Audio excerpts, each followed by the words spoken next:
Boa noite a todos, obrigado pela participação. Agradecer a presença virtual de todos nesse nosso webinar, falando sobre o novo normal e os desafios para a retomada de negócios. Sou Nelson Campelo, CEO da Atos na América do Sul, e tenho aqui hoje o prazer de ter comigo a Elaine Travisanuto, que é superintendente de desenvolvimento e soluções na B3, e o Carlos Waco, que é diretor de TI da Elo. Então, eu agradeço assim a presença de ambos. Tenho certeza aqui que a gente vai ter uma discussão super agradável, com bastante conteúdo, e vamos tentar fazer de uma maneira o mais informal possível. Nenhum de nós aqui tem experiência prévia em televisão, mas a gente vai fazer um ambiente bastante coloquial e informal aqui, para poder trazer as questões que a gente vai colocar ao longo desse nosso papo.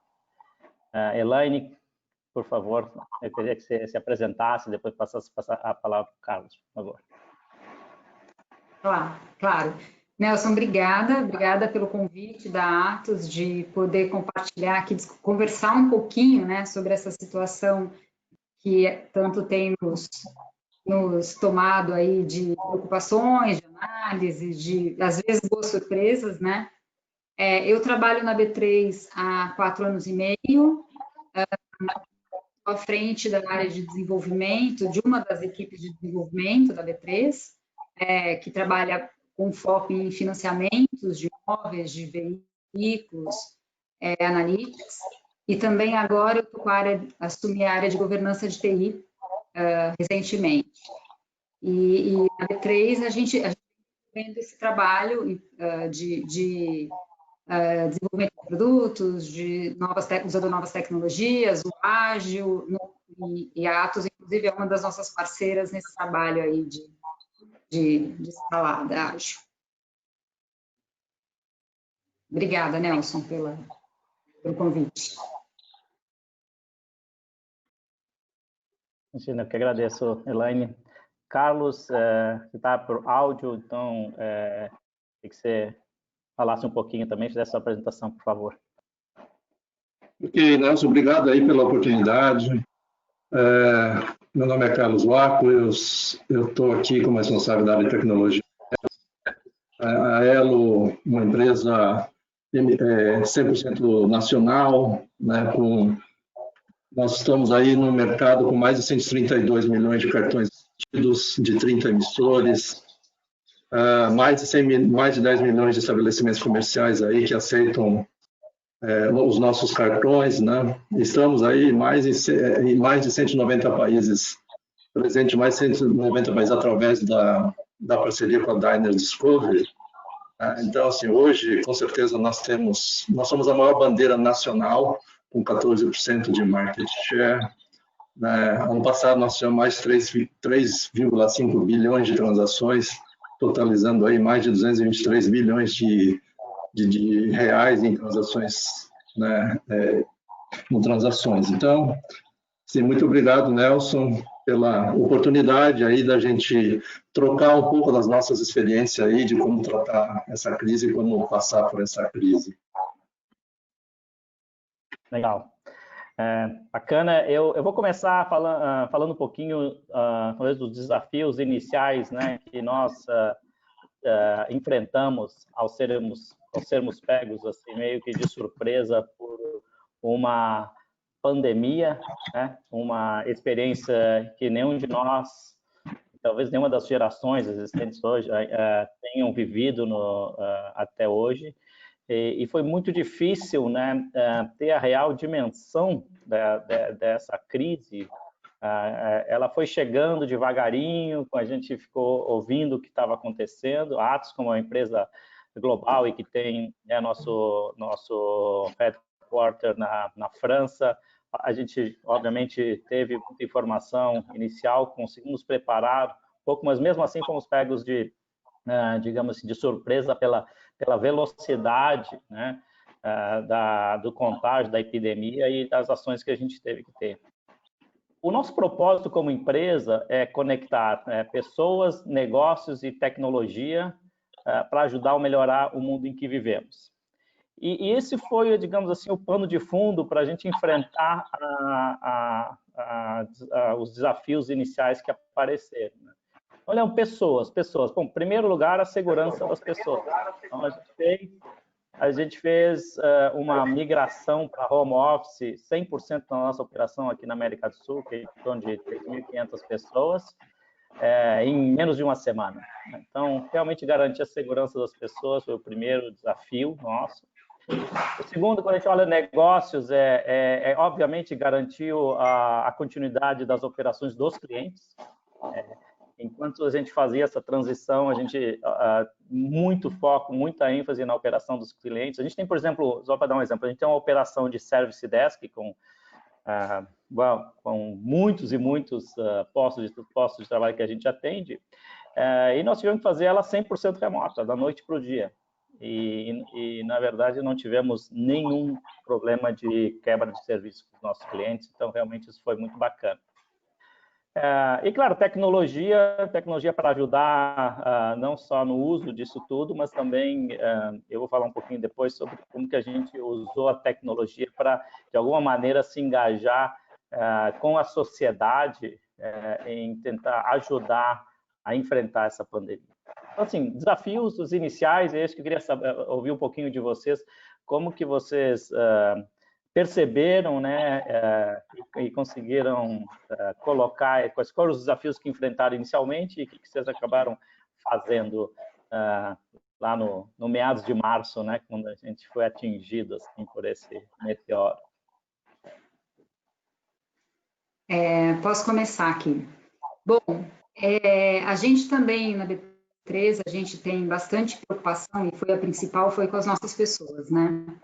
Então, o foco das análises iniciais do grupo de crise foi como é que a gente garante segurança para as nossas pessoas, e como é que a gente coloca todo mundo em remoto, né, trabalho remoto, da mesma forma que você falou, da Atos, Nelson. A gente já vinha trabalhando com uma estrutura de trabalho desde 2018, então a estrutura estava pronta, mas o desafio foi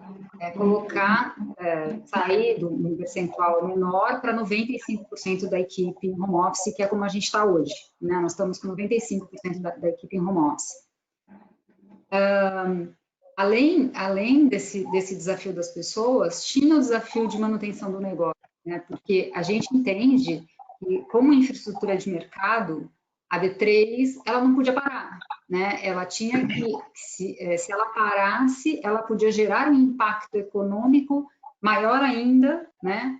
No momento que os nossos clientes não pudessem usar as plataformas e tudo mais. Então, a segunda grande preocupação foi como é que a gente mantém nossos clientes, a nossa infraestrutura, a nossa resiliência, que é muito, muito grande, é uma empresa muito focada nisso, no ar.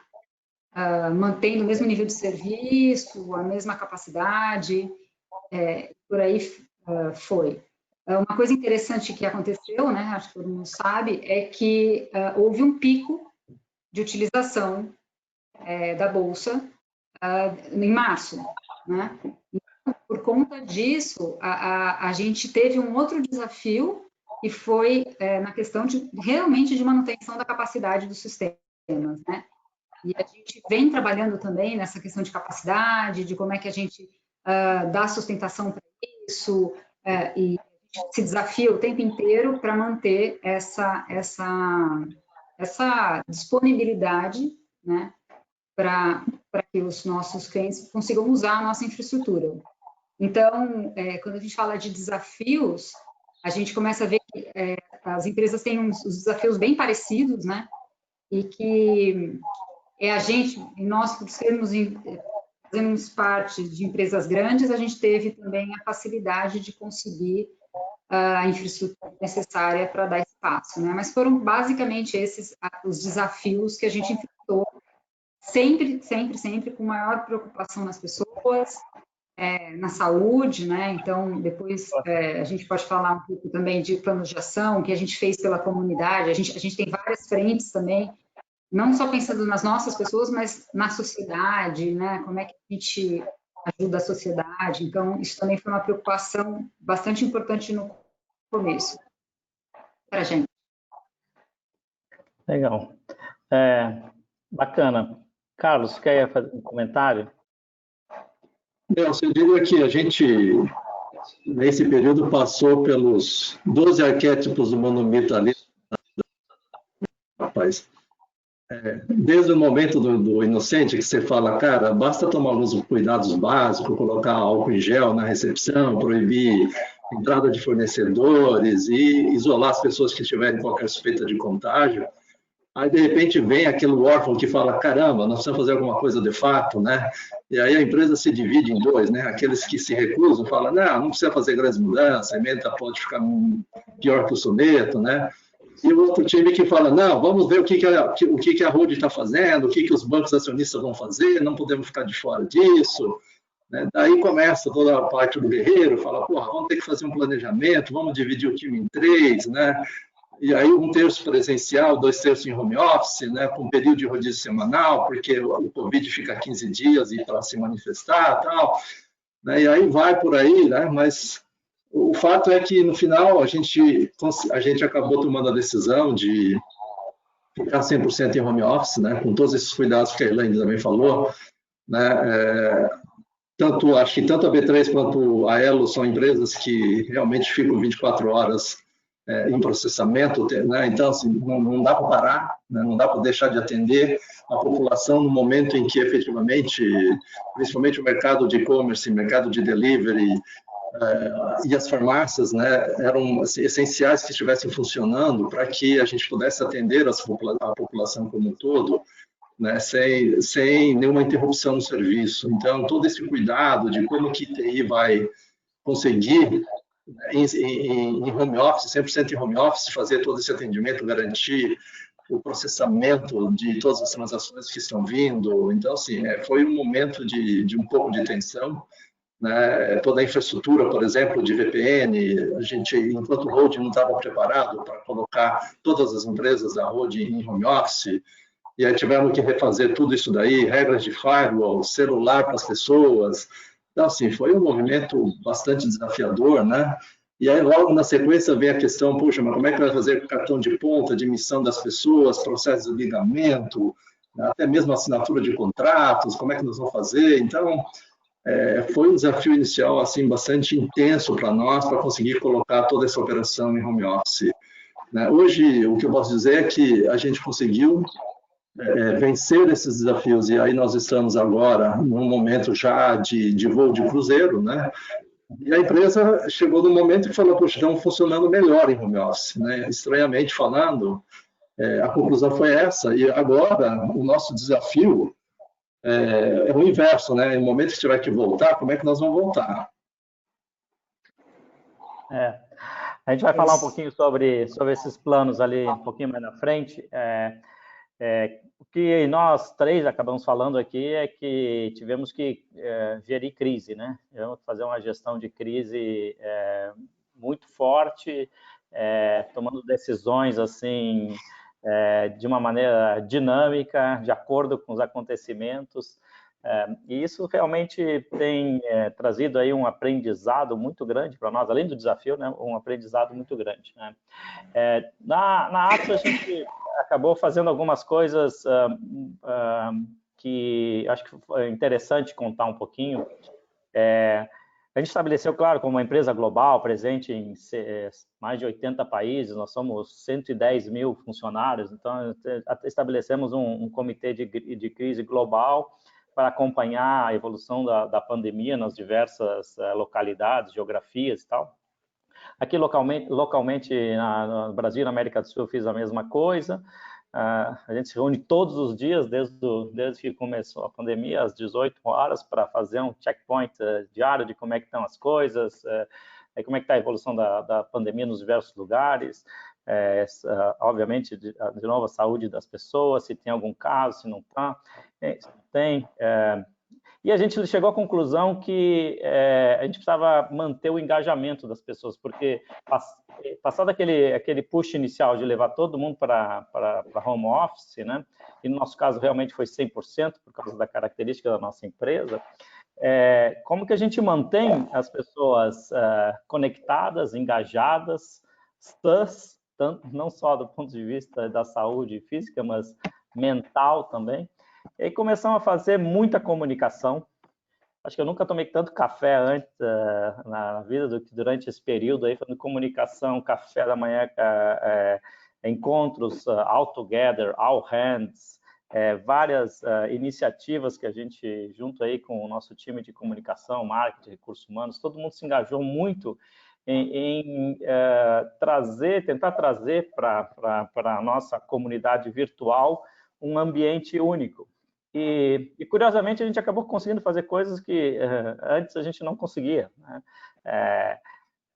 Tivemos várias ações de palestra, concursos culturais, né? Concurso Minha Família em Casa. A gente criou até um livro de receitas, né? Que acho que nós vamos publicar esse livro de receitas em breve. Aí, quem sabe a gente não ganha aí alguns direitos autorais por isso. Então, o foco realmente na saúde física e mental dos colaboradores, e acho que assim, fundamental realmente a comunicação, usando todas as mídias disponíveis, né? A gente não tinha, por exemplo, um canal de WhatsApp corporativo, e a gente acabou criando para poder fazer algo muito direto, né, com as pessoas, e de novo de uma maneira muito transparente, também sem dourar a pílula, né? Em algumas situações você tem que dizer exatamente como é que as coisas são. E isso criou, na verdade, como eu falei antes, um nível de engajamento altíssimo. E eu cheguei à conclusão que, na verdade, a gente tem uma tremenda oportunidade de sair mais forte, sairmos mais fortes ao final dessa travessia, porque vai passar, né? A gente se comprometeu a manter todos os nossos funcionários, e mesmo aqueles que eventualmente não ficaram alocados, e alocamos em uma série de outros projetos internos até, no sentido de garantir essa unicidade, digamos assim, né? E é muito legal de ver que numa situação como essa, como se diz por aí, agora a gente viu na prática mesmo, as pessoas realmente se unem, né? As diferenças, aquelas cotidianas que se tinha e tal, acabaram ficando esquecidas, né? Então, acho que eu queria ouvir um pouquinho de vocês, como é que foi esse processo, né? E essa gestão, digamos assim, nesses, digamos, dois meses e meio que nós temos aí de pandemia. Elaine, você vai sempre a primeira. Não cheguei a essa hora. Ok. Então tá bom. A gente também foi muito num caminho parecido de, como eu já disse, como a grande preocupação era com pessoas, então a B3 colocou bastante foco em fortalecer os canais de apoio às pessoas, né? Então, a B3 já tem, há muito tempo, uma empresa que dá o apoio, né, a qualquer tipo de dificuldade que as pessoas venham a ter, desde psicológica, física, enfim. Então, ela aumentou esse canal, e até a gente, até como forma de ajudar as pessoas a se manterem em casa bem, né, de forma a manter atividade física e tudo mais, a gente até fez um convênio com uma empresa de ginásticas pela internet, então a gente tem o plano de graça e todo mundo pode usar, que é bem interessante. Então teve essa preocupação, então foram montados o comitê de crise, o GT de crise, que se reúne todo dia, a comunicação foi bastante reforçada, então pela intranet, tem grupo de WhatsApp, tem calls semanais acontecendo, eles têm períodos para acontecer, então, com uma parte da liderança uma semana, com toda a liderança outra semana, então se intensificou muito essa questão de comunicação também. Teve uma preocupação interessante que apareceu das próprias pessoas da D3, que é como é que a gente podia ajudar a sociedade, né? Depois que a gente entendeu qual era o modelo, né? Então, vamos trabalhar de casa, a D3 vai entrar com esse apoio, vai dar essas condições para a gente trabalhar. A gente não teve redução de velocidade de entrega de projeto, a gente não teve incidente causado por remoto, então a gente começou a olhar para fora, né? E aí foi uma discussão muito interessante que aconteceu também, como é que a gente ajudava a sociedade. Então a D3, ela fez várias campanhas, né? Ela fez desde doação financeira a hospitais, né? Ela ajudou muitos hospitais, mais de 60 leitos, criação de mais de 60 leitos de UTI. A gente fez campanhas para que as pessoas pudessem ajudar, né? Então, doação de cesta básica, e a B3, para cada cesta básica que a gente dava, a B3 colocava outras, e por aí a gente foi apoiando ONG,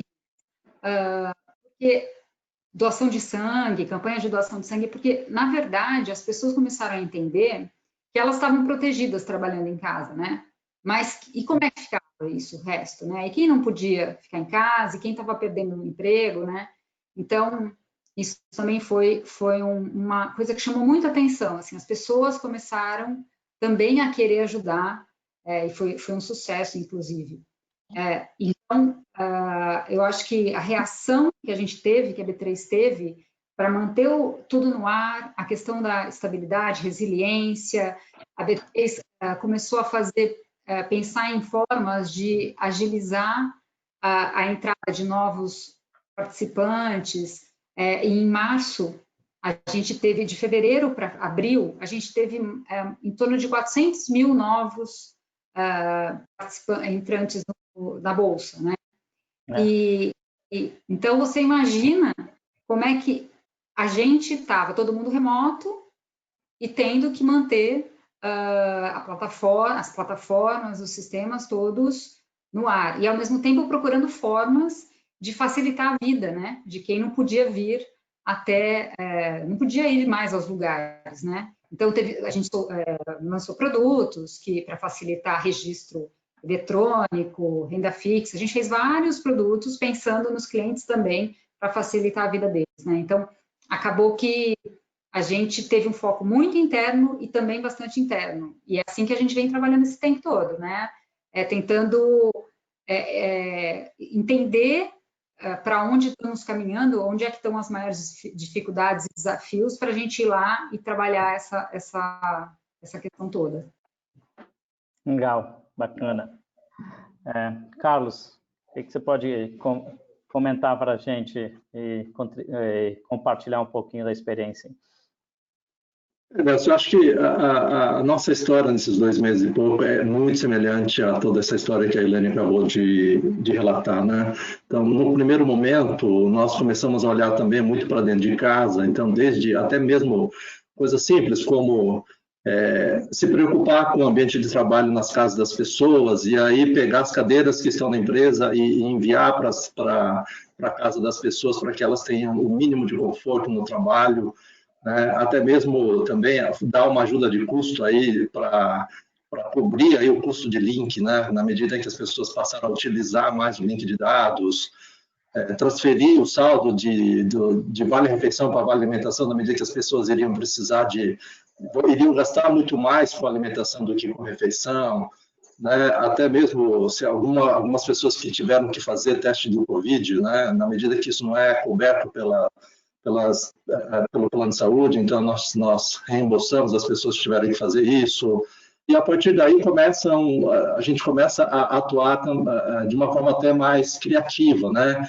Então, poxa, como nós vamos fazer o aniversariante do mês de forma virtual? Então, os funcionários fazendo um show, tudo virtualmente, né? A live com o presidente da empresa, de tempos em tempos, para manter todo mundo conectado dentro da organização.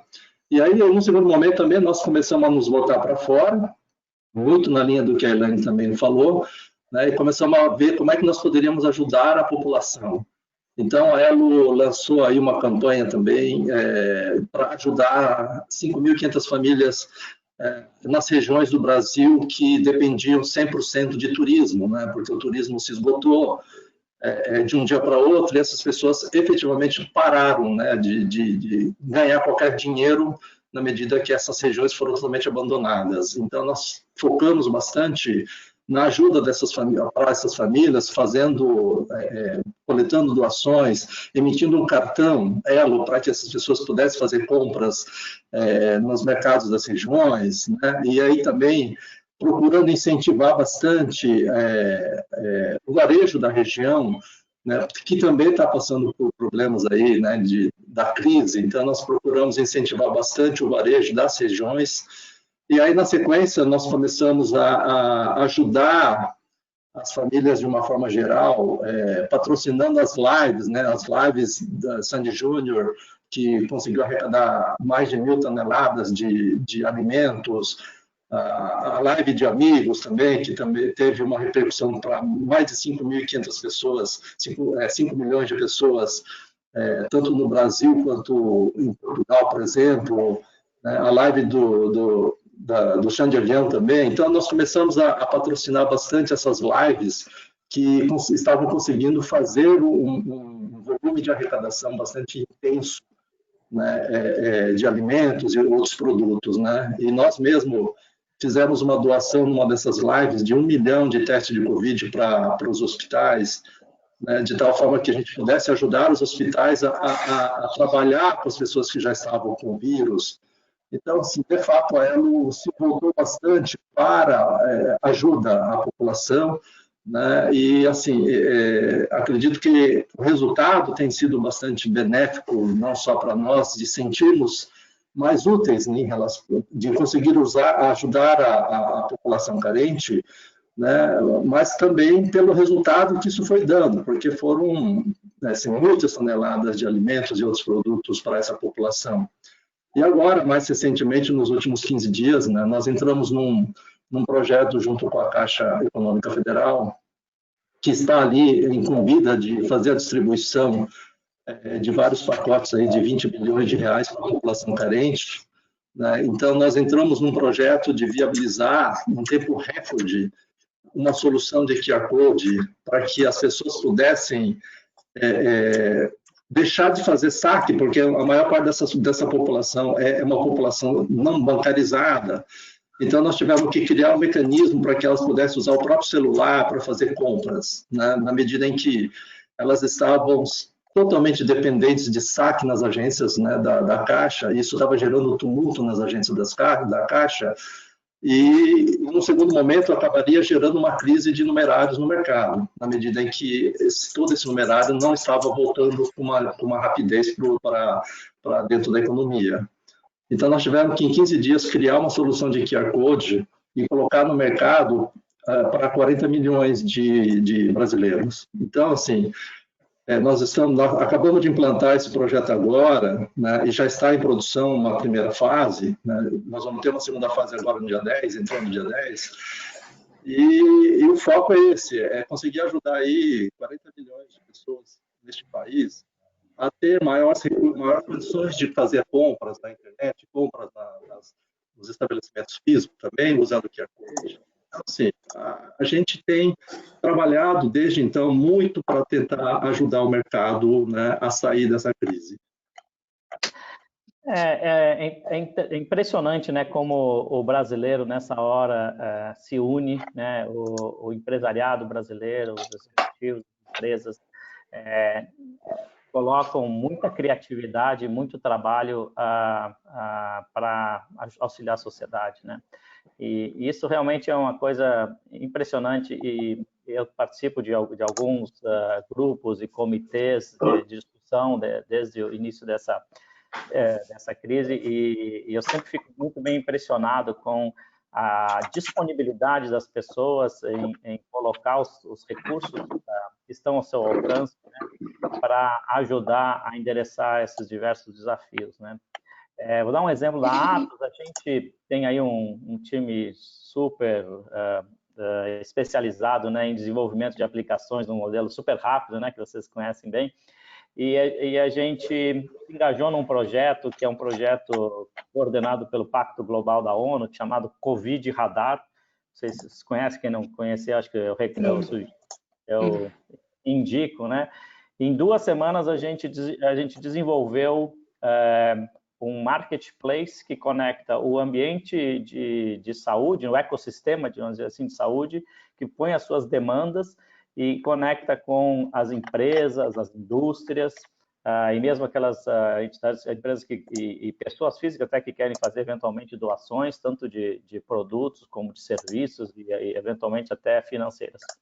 E é impressionante como isso teve uma atração muito grande, basicamente desintermediando, né, tudo que tem a ver com o governo e tal, e colocando as duas pontas em contato através de uma plataforma.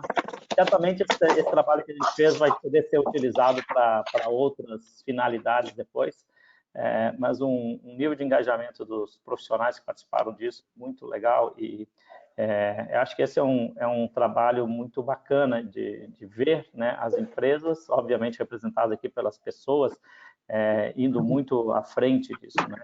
E a gente está falando muito de tecnologia, né? E eu acho que eu queria ouvir um pouquinho de vocês, assim, o que vocês imaginam que vai ser esse novo normal, né?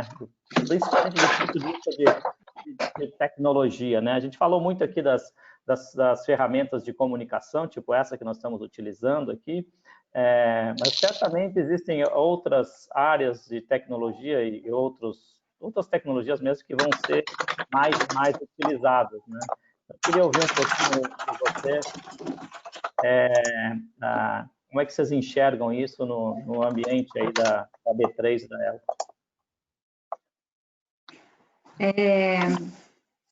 Eu acredito que o que a gente tem visto muito é que essa transformação digital que a gente vinha falando, né, que as empresas vinham buscando, ela já está acontecendo, né? Ela acabou, o Covid fez com que a gente acelerasse a transformação digital nas empresas. E nessa linha, eu entendo que as tecnologias que nos levem, né, para este caminho da transformação digital sejam as tecnologias que vão ganhar espaço agora, né?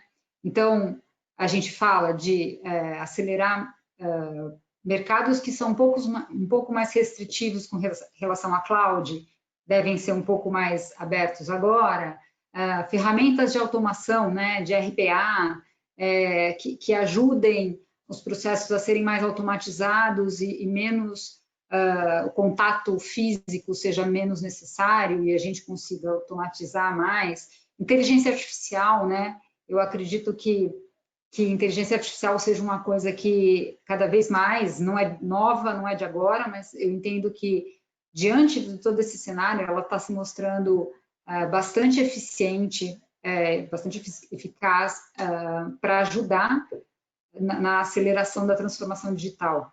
Então, eu entendo que daqui para o futuro a gente deve caminhar nessa linha, né? Nessa linha de a tecnologia ajudando as pessoas a se conectarem e a resolverem problemas que antes eram muito operacionais, né?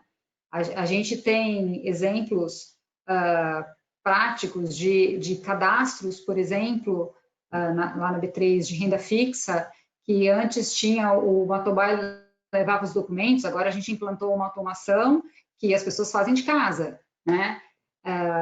O GED é um negócio que não é de agora, mas que agora está tendo mais espaço ainda, né? Justamente por isso. A gente tem um projeto, por exemplo, de registro eletrônico de imóveis que encurta absurdamente o tempo e as pessoas não precisam mais ir no cartório, né? Então, você ganha você aprende que é possível, né? Você rompe algumas barreiras, a gente está rompendo algumas barreiras que a gente antes achava, talvez, não sei, né? Eu acho que agora é a transformação digital e a gente vai ter que... A gente experimentou, viu que deu certo e agora a gente vai ter que ir para ela, né? A gente vai ter que caminhar para ela. Então, é assim que eu imagino que vai ser daqui para frente. É isso mesmo. Acho que se fala aí que o Covid-19 foi o grande impulsionador da transformação digital, né? Para quem estava e para quem não estava pronto, né? Então, e Carlos, Naelo, como que você enxerga a evolução do uso de tecnologias cada vez mais no nosso dia a dia?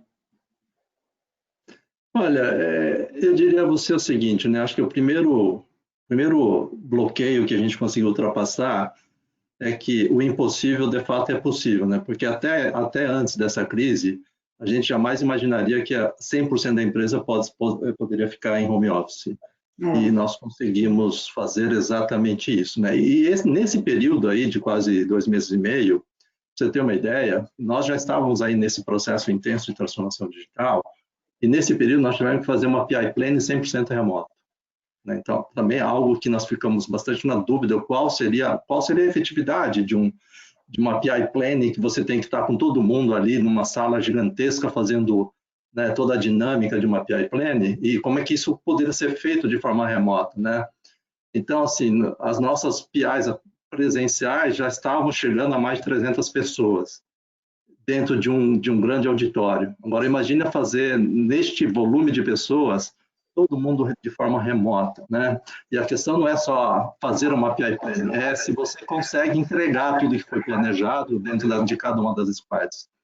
Então, assim, nós conseguimos realizar essa PI Planning 100% remoto, e agora a gente está finalizando essa etapa, e as entregas estão sendo feitas realmente de forma desejada. Então, assim, aquilo que a gente pensou que era impossível, no fundo, não passa de crenças limitantes, né? Então, acho que daí para frente, o que eu vejo é, de fato, né, maior flexibilização, né, de home office, onde o home office vai estar muito mais atrelado a critérios de eficiência e resultado, e não a critério de quantidade de dias que você vai ficar em home office. Então, já são critérios diferentes, são mindsets diferentes de como encarar um home office. E a partir daí, a TI, né, vai ter que trabalhar muito intensamente, desde, né, alavancar cada vez mais as ferramentas de colaboração, né, e partir 100% para mobile first, cloud first e data first. Porque, por exemplo, a Elo já há muito tempo que não tem desktop, é tudo notebook, mas celulares realmente era para um público mais de gestão e de operações 24/7. Então, assim, esse é um paradigma que nós vamos acabar quebrando lá, onde todo mundo tem que ter celular corporativo, né?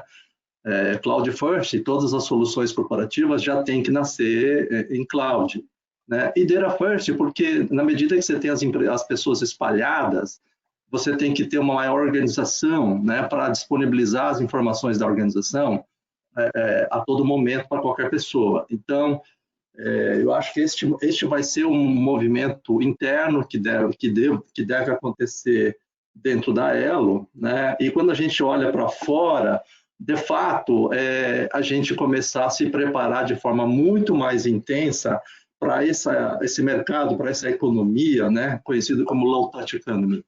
Ou seja, a economia do e-commerce junto com o delivery, né? E como que a gente vai conseguir atender a esse público, né? Que vai ser cada vez mais consciente, né? De um consumo mais consciente, né? De forma mais remota, ou seja, sem contato físico necessariamente com o estabelecimento comercial. Então, como é que você ajuda os estabelecimentos a fazer essa transição, né, de uma loja física para uma loja virtual? E aí, a partir daí, nós, como tecnologia, nós vamos ter que disponibilizar cada vez mais uma infraestrutura de marketing digital inteligente, né, conseguir realmente levar todo esse volume de transações para o mundo do e-commerce e para o mundo de delivery.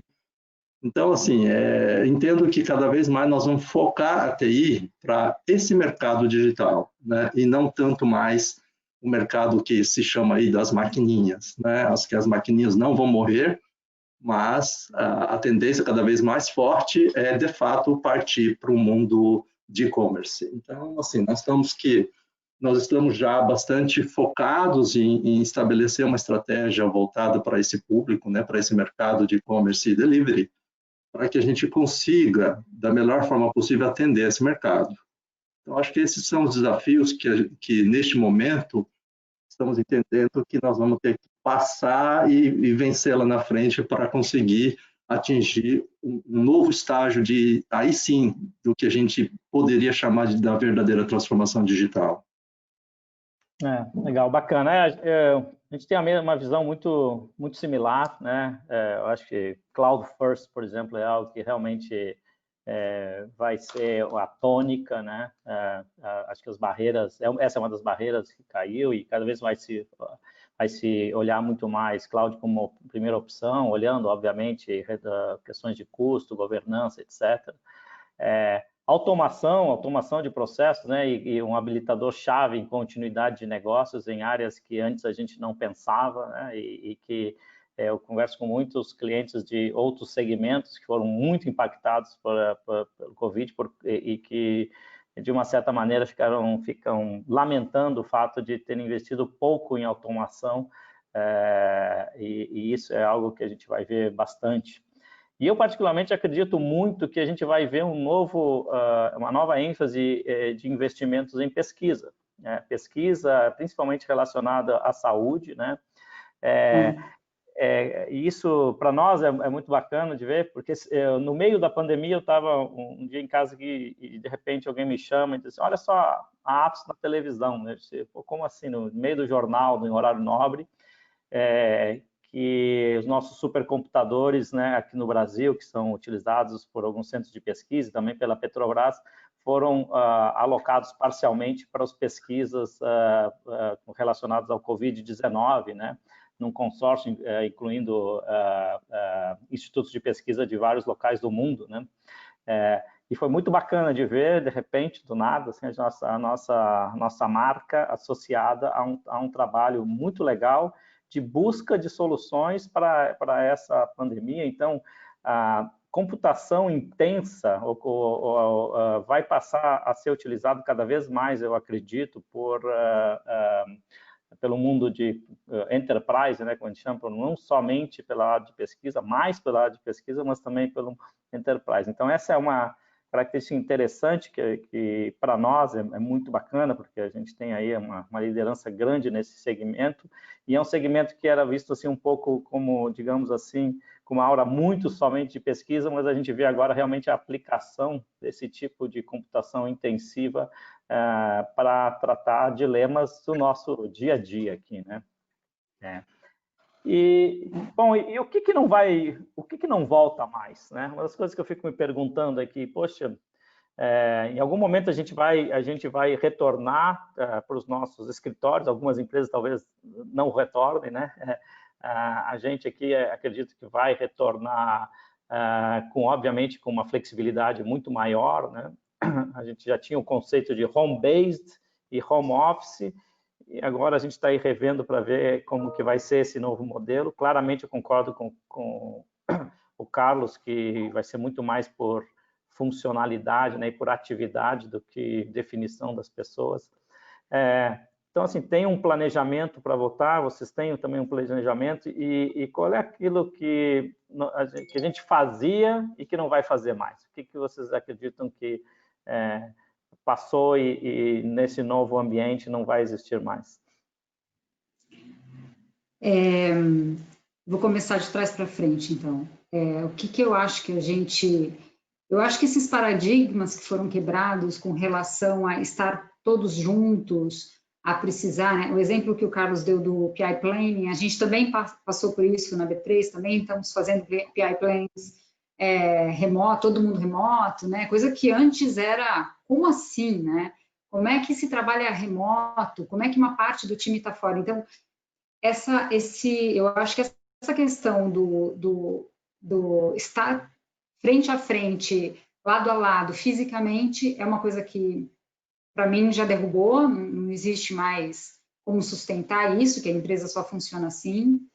Eu acho que, como as pessoas trabalharão mais de forma remota, né, em casa ou nos coworkings, quando a vida voltar um pouco mais ao normal, eu acredito também que haverá um foco grande em educação à distância. Eu acho que vai aumentar muito a questão de educação à distância. Então, para nós, para as empresas, será muito bom, porque eu acho que os profissionais se prepararão melhor, estarão mais bem preparados. Quando a gente fala de educação, de investimento na sua própria carreira, acho que vai possibilitar que as pessoas façam, porque o tempo que se perdia no trânsito, com certeza a pessoa pode estudar e se preparar melhor. Então, pode ser que a gente tenha, a médio prazo, pessoas muito mais bem preparadas no mercado. Eu acredito que os comércios locais acabem ganhando força, né? Porque as pessoas vão ficar mais em casa, trabalhando de casa, e isso vai abrir possibilidades de negócio que a gente talvez não tenha hoje, né? Quando a gente fala de B3, eu entendo que essa volta vai depender muito de como a gente está lidando com a crise hoje, né? Porque quanto mais efetiva for a nossa ação de ajuda às empresas e de manutenção de emprego e de renda, a gente, mais rapidamente, eu acredito que a gente consiga recuperar o mercado e sair da crise. E também entendo que é normal, depois de um período desse, né, de tanta volatilidade, a gente está tendo, né, ninguém sabe, ninguém nunca passou por isso, né, isso é muito inédito, a gente talvez veja um período com maior aversão a risco, né, talvez seja assim, mas que agora é muito difícil ver, né, porque a amplitude e a duração dessa crise a gente não vai saber agora, né. Então, eu acho que a preparação para a volta é continuar ajudando o mercado, mantendo o máximo possível da economia geral atuante e sem que a gente tenha muita quebra financeira, para que aos poucos a gente vá retomando esse novo jeito de ser, né? Porque, de fato, como vai ser daqui a pouco, a gente ainda não sabe, né? Mas o plano do que a gente tem é voltar as pessoas só ficarem muito tranquilas, os negócios estão sendo tocados normalmente, os projetos, as entregas, então eu acho que é muito mais acompanhar como é que a sociedade, o nosso redor vai estar do que propriamente a gente, né?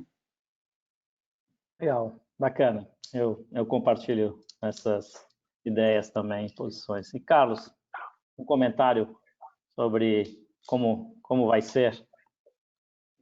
Olha, eu acredito que, só voltando um pouco atrás, quando a gente olha a Elo antes desta crise, nós estávamos aí fazendo esse exercício, né, de quais seriam os critérios de home office, trabalho remoto. Havia muita resistência, inclusive, né, da própria diretoria em relação a esse tema. Vamos começar devagar com isso, né, vamos deixar só as pessoas ficarem um dia, porque, afinal de contas, né, isso pode prejudicar o resultado, o andamento da empresa.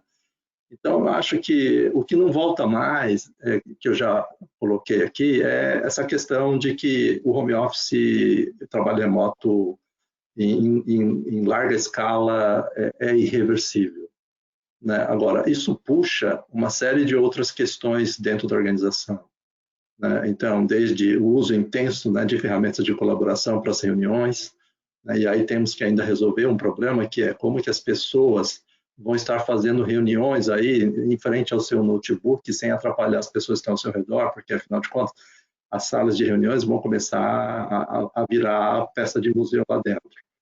Mas só que isso cria esse problema, né, de não atrapalhar as pessoas que estão à volta.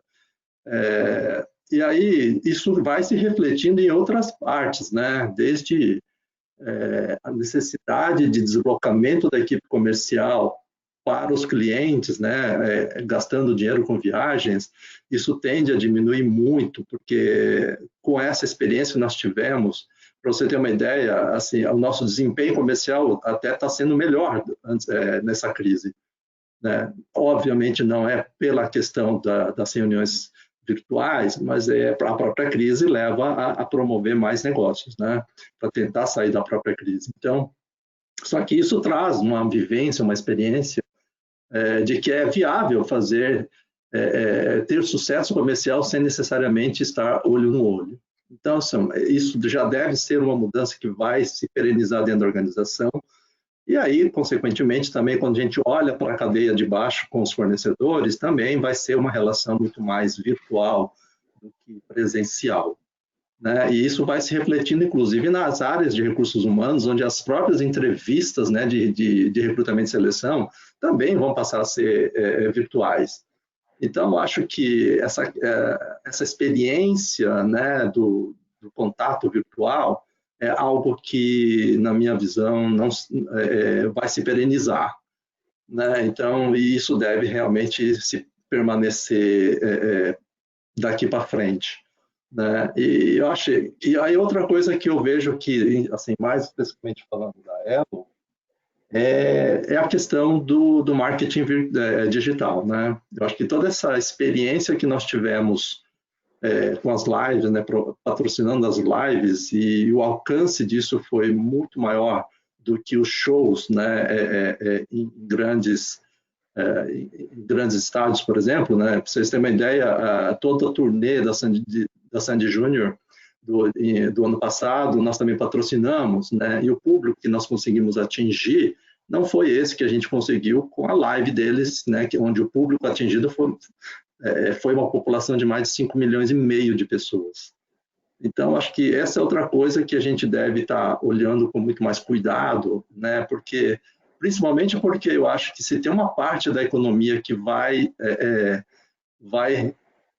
voltar a ser aquecido de novo, é essa parte de shows, né? Dentro de salões fechados ou de estádios. Então, acho que como isso aí deve tender a demorar para voltar a entrar na normalidade, o investimento em cima deste público, né, de lives, é uma coisa interessante em termos de marketing, na medida em que a Elo, como uma bandeira, né, de cartão, né, vamos chamar assim, um dos seus grandes assets, um dos seus grandes valores é a própria marca. Então, é uma empresa que tem que continuar investindo fortemente em marketing. Né? E aí eu entendo que também uma coisa que não deve voltar para zero o foco no marketing digital.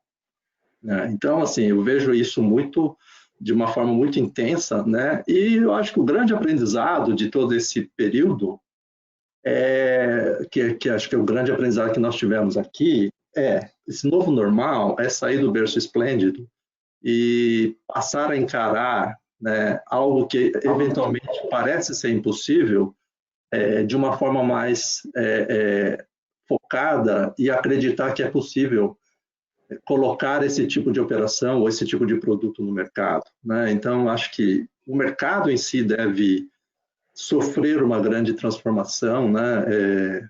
Com essa crise. Né? Tem muita gente fora do mercado, muita gente boa, de alta especialização fora do mercado, que vai levar a um movimento de autoempreendedorismo, né? Muito mais forte do que já vinha acontecendo. Isso vai gerar uma reação na relação empregado-empregador muito mais forte, né, trazendo muitas mudanças no mercado.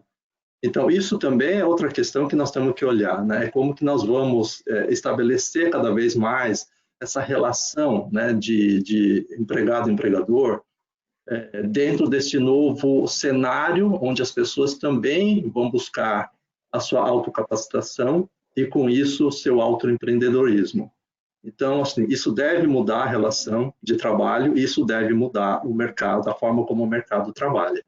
Então, acho que assim, ficar nesse modelo velho, né, de relação ou no modelo velho de interação é algo que não deve voltar mais. Super interessante as suas considerações, Carlos, a Elaine também. Claramente, a relação, né, entre as pessoas e as entidades para as quais a gente trabalha, colabora, vão ter que se adaptar a esse novo mundo. Né?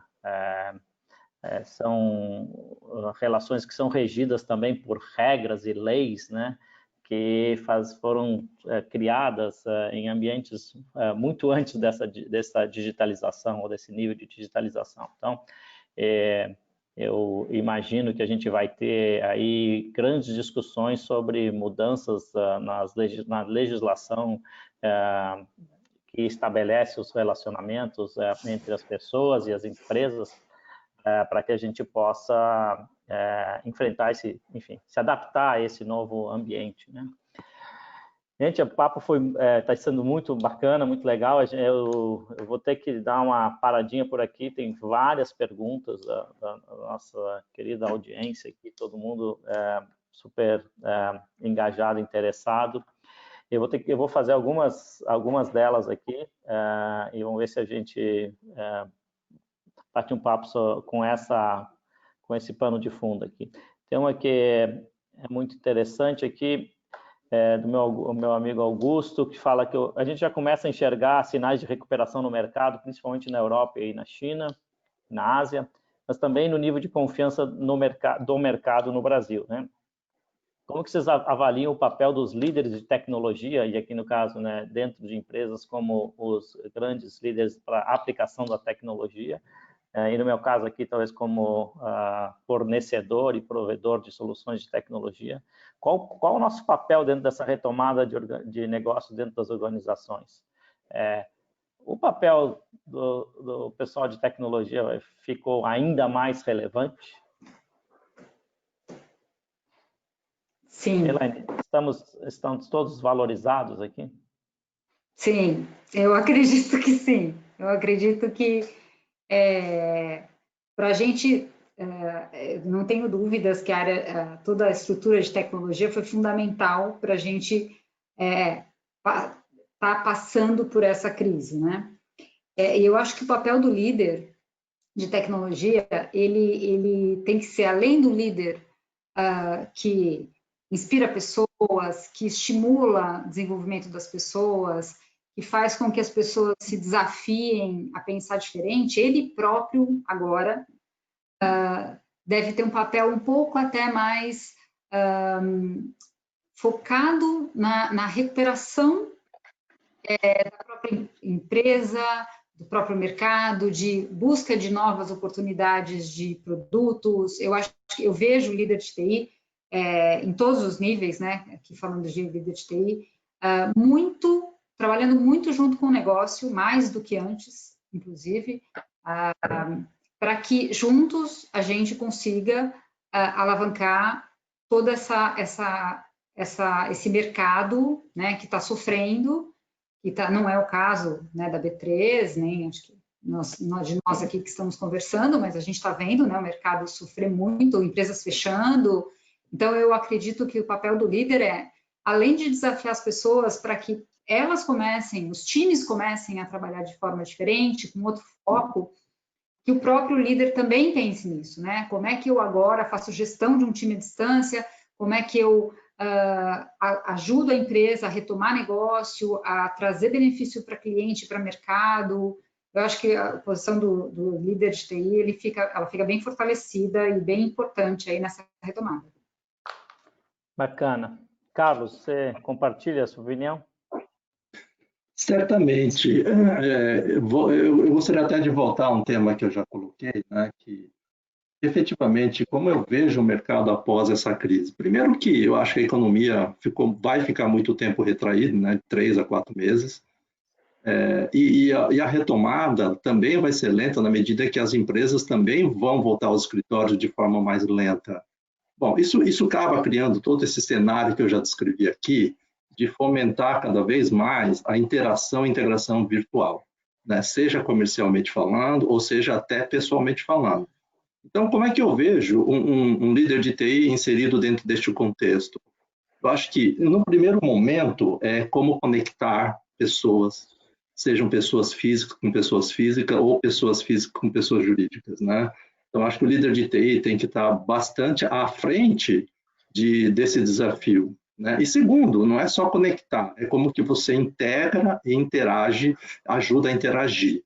Então, eu acho que nós vamos ter que trabalhar muito intensamente, seja em automação de processo, ou seja, nas próprias ferramentas de colaboração, para que essa interação e essa integração aconteça, né? Então, assim, durante esse período ainda de retomada lenta, eu vejo o líder de TI muito focado em promover e ajudar essa conexão, interação e integração.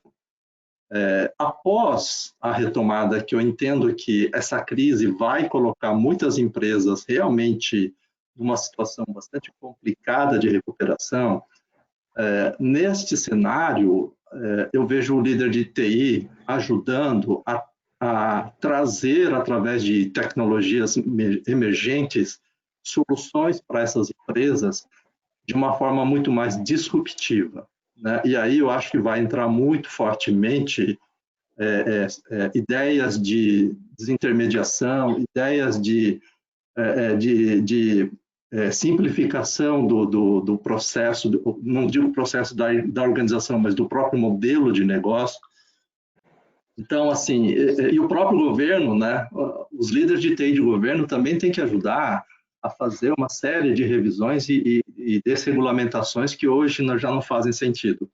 Desde essa questão que a gente já falou da relação de trabalho, né, da relação trabalho-empregado-empregador, que é da década, né, de Getúlio Vargas, que já não faz mais jus à situação que a gente vive hoje, né? Então, acho que os líderes de TI dos governos também deveriam estar atuando muito fortemente para garantir um nível de automação e controle, né, de todas essas relações entre empresas e pessoas físicas e governo, de tal forma que possa estabelecer um novo normal na relação trabalhista. Então, assim, em todas essas frentes de recuperação da economia como um todo, o papel do líder de TI é fundamental. Né? E por quê? Porque é através de tecnologia que nós vamos conseguir promover e intensificar cada vez mais esse mundo virtual. Né? Então, assim, eu acho que se a gente não atuar com essa consciência, com esse mindset, certamente o líder que não fizer isso, ele vai estar sendo atropelado. Né? Ele como pessoa ou ele como organização. Então, eu vejo, assim, fundamental, muito fundamental e importante essa atuação do líder de TI com essas visões. Eu concordo plenamente com vocês. Tecnologia e vai ser cada vez mais o grande habilitador das transformações, né? E por que não dizer do sucesso das corporações e também das instituições públicas, né? E a gente precisa ter gente muito capacitada, que queira correr riscos também, porque a tecnologia sempre tem risco, né? A nossa não existe ambiente onde a gente não tenha risco, né? E do ponto de vista dos líderes das empresas que desenvolvem tecnologia e que ajudam as empresas a implementar tecnologias, a gente precisa cada vez mais conhecer mais a fundo o business dos nossos clientes, o negócio dos clientes. A gente precisa ter gente que entenda do mercado financeiro, do mercado de saúde, do mercado de indústria, de telecomunicações.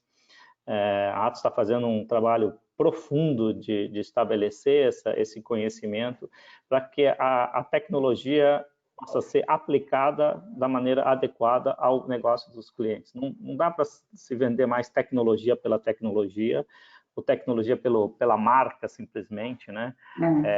Cada vez mais os modelos de negócio têm que ser criativos, têm que ser baseados em pagamento por algum tipo de KPI que se defina, né? Por serviço, por sucesso, enfim, por divisão de receita, enfim. As empresas fornecedoras, para não dizer parceiras, né, dos clientes, precisam realmente também se transformar muito, né, no modelo de atuação, no modelo de estar presente e se descomplicar. Né? Eu brinco aqui dentro da Atos que o meu principal papel é descomplicar para que a gente possa ser o mais ágil possível e que a gente possa ser uma grande empresa, mas com uma ação como se fosse uma pequena startup, né? Com agilidade e tal.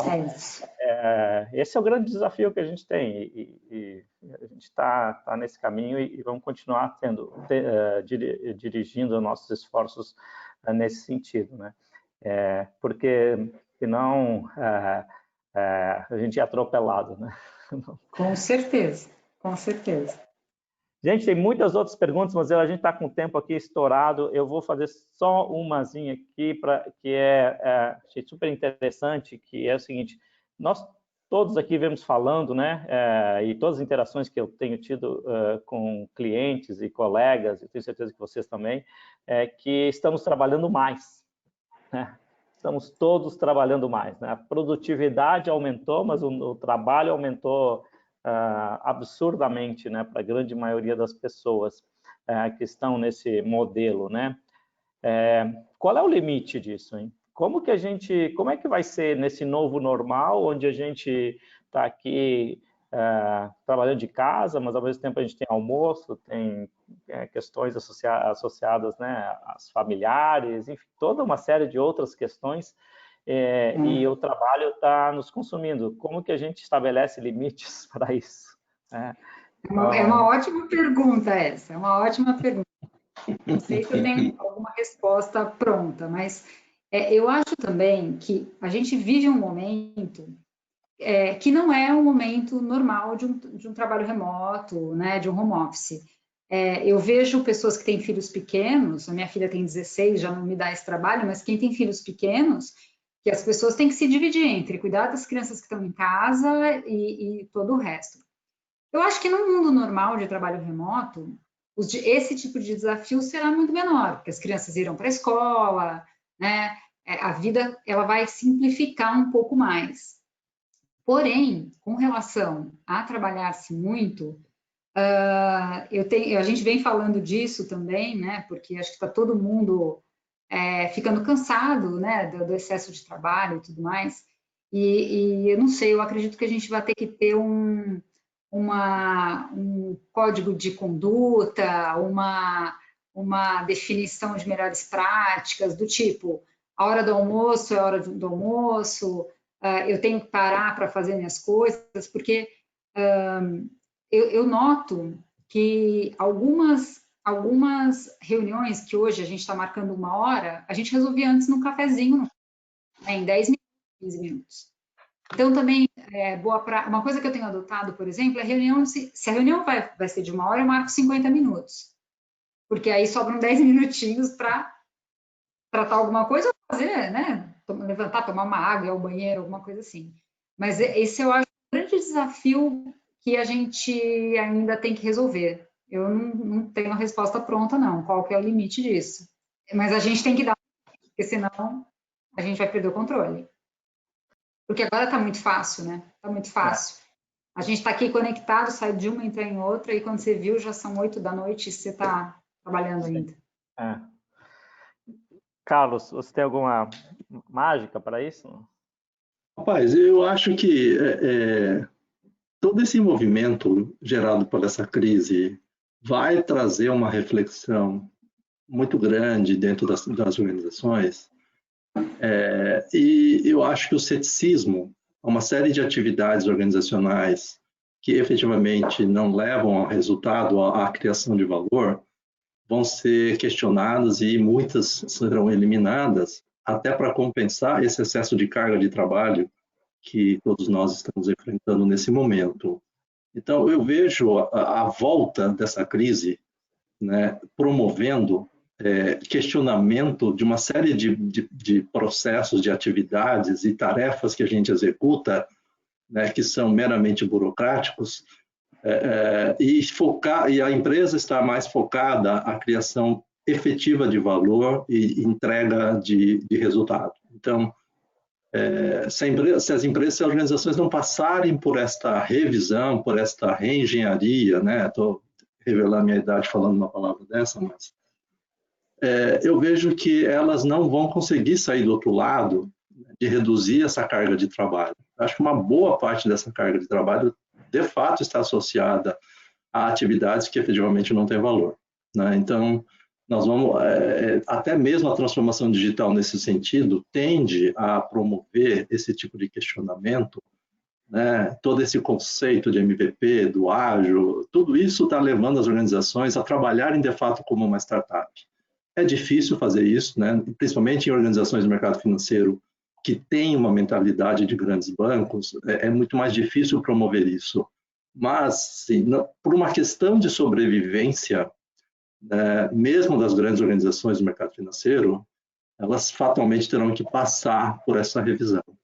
E daí é que nós vamos sair com um modelo organizacional mais leve, né, e muito mais focado em entrega de resultado e valor para os seus clientes.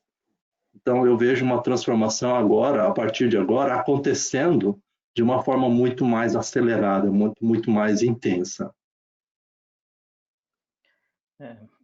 Muito bem, acho que é isso mesmo. A gente tem que ter cada vez mais otimização do nosso tempo, né?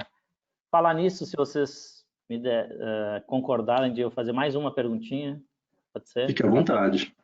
Então, okay. Tá. Vou fazer mais uma, tá, pessoal? Porque não vou poder fazer todas, mas acho que essa aqui é muito interessante. E, por acaso, eu e a Elaine estávamos falando disso antes de começar aqui, que é sobre cybersecurity, né? Porque toda essa rápida expansão, principalmente no mercado financeiro, né, para o mundo digital e para o modelo home office e tal, aumentou, né, o nível de ataques, de hackers, tentativas de fraude, etc.